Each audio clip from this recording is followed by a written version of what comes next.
হ্যাঁ, আমি ভিডিও বানাই বলে যে আমি টাকা ইনকাম করি এর কোনো মানে নেই।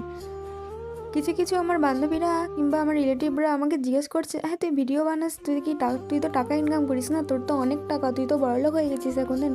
আরে শোনো, এইসব কিছু নয়। ভিডিও বানাই, হ্যাঁ ভিডিও বানাতে ভালো লাগে তাই ভিডিও বানাই, আমি টাকা কোনো কিছু ইনকাম করি না, ঠিক আছে?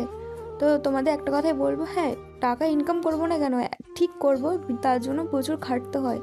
সোশ্যাল মিডিয়াতে ভিডিও করতে গেলে না, ভেবো না যে 2 দিন ভিডিও করে 3 দিন আমি ইনকাম করব, এটা কোনো মানেই নয়। যারা যারা এইসব ভাবনা চিন্তা করছো, ভুল ভাবনা চিন্তা। চলো যাই হোক, ওদের কথা বাদ দাও। তো এখানে পরেই পুচকুর সাথে একটু কথা বলে তার সাথে একটু তার গাল টেপাটেপি করে তো চলে এলাম ছাদে। তো ছাদে আসা মাত্রই শীতকাল পড়ে গেছে, শীতকাল পড়ে গেলে মাখা না খেলে চলে। তো তার জন্য আমরা মাখা করতে চলে এসেছি। আর কারা কারা এরকম মাখা খেতে অনেক পছন্দ করো তো তোমরা অবশ্যই কমেন্টসে জানাবে। তো মাখা তো কমপ্লিট, এবার সবার খাওয়ার পালা। সত্যি বলতে জাস্ট ওয়াও হয়েছিল। আর কারা কারা শীতকাল পড়লে আমার মধ্যে এরকম মাখা খাও, অবশ্যই তোমরা কমেন্টস করে জানাবে।